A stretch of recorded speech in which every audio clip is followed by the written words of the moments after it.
Good day, folks. Welcome to this edition of On the Bench. It's Sport Fishing on the Fly. Today I'm going to tie for you the Wookiee Fly.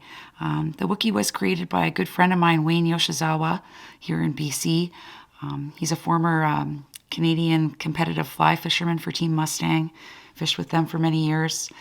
This fly was done for still waters to represent like a caddis originally, and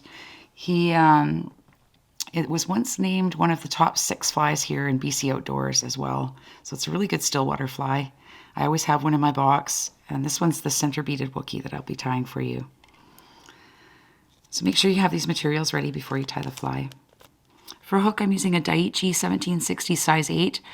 Wayne uses a straight shank for this hook, like a streamer hook, anywhere from a size 10 up to a 6, I believe. For a bead, I'm using a 1/8 gold bead. For thread, I'm using Semperfli Nano Silk 12/0 in black. For the body material, I'm using variegated brown chenille. It's got little black flecks in it there. This is my original package of it from Fly Angler I got from Michael and Young. I've also seen it in other fly shops. Superfly used to make it. They're not around anymore, but Hook and Hackle also makes it, and I've seen it online as well, so you can get the material. And for the tail and the hackle, I'm using brown pheasant tail. I think we bought it all out one year at Michael and Young when they used to carry it. I used to have several. That's all I've got left from the original. I used to have several packs of it. So just go ahead and get your thread started in front of the bead.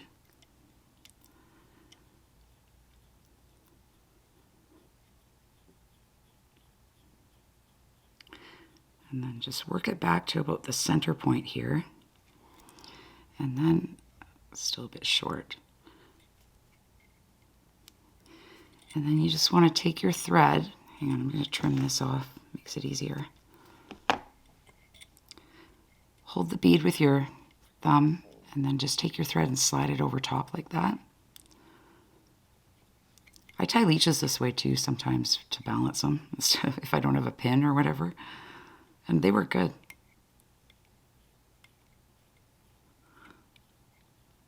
Just bring your thread back to the bend. For the tail, I'm just going to take a chunk of pheasant tail, probably about, 10 or 12. It's got a very short tail on it.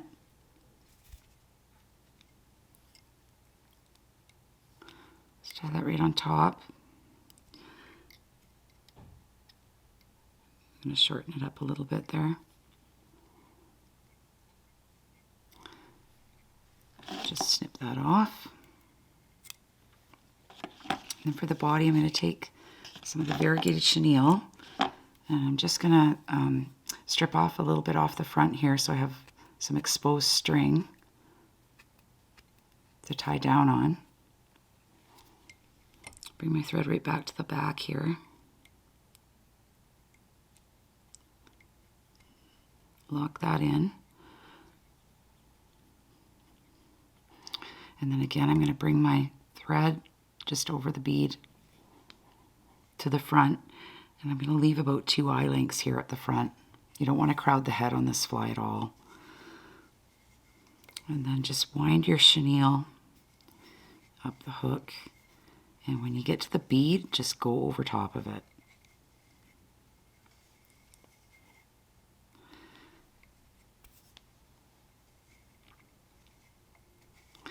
And then the last wrap here at the front, I'm going to go over top of one more time, and that's to make the hackle stand out the way it should. You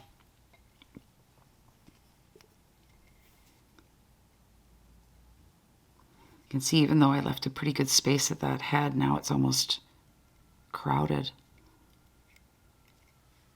So make sure you don't crowd it. It's not any fun when you chop the pheasant tail off after.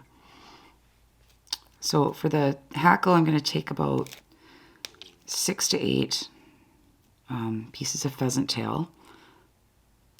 Just even them up here. And they go in a V formation on the top and bottom. That's how Wayne likes to do them. And they're about the length of the body, maybe just a tiny bit longer. I like mine a tiny bit longer. And then I'm going to do the same on the other side here.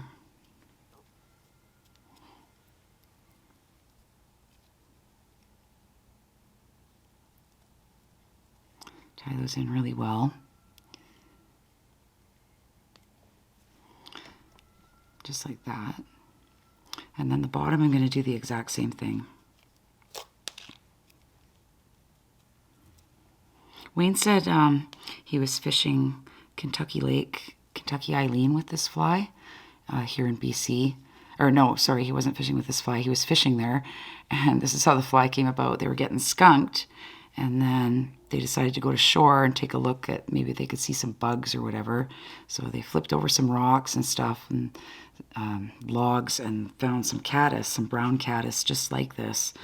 And he just happened to have his tying kit with him. So he went back to the, camp or whatever and tied some of these up, and they caught fish with them all day. And since then he's been using it.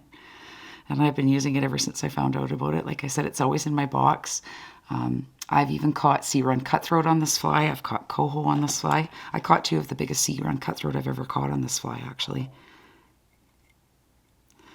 So it's mainly designed for still waters, but I mean, it's just such a buggy looking fly that could work for almost anything. And then just trim that pheasant tail off as short as you can.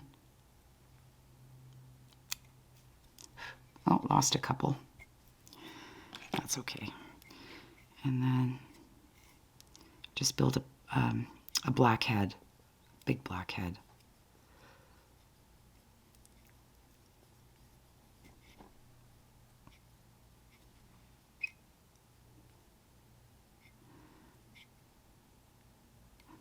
Like that. And whip finish.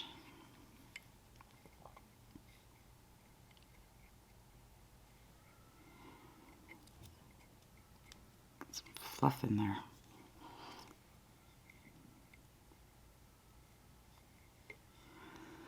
Got a couple. I mostly fish this, like I said, on my clear intermediate or my type 3 line. I'm just going to take a little of the Semperfli no-tack resin here. And yeah, I just fish it basically like caddis. I think even sometimes they take it for a dragonfly in the bigger sizes. You could add lead to it if you wanted to really sink this fly too. Just going to cure that.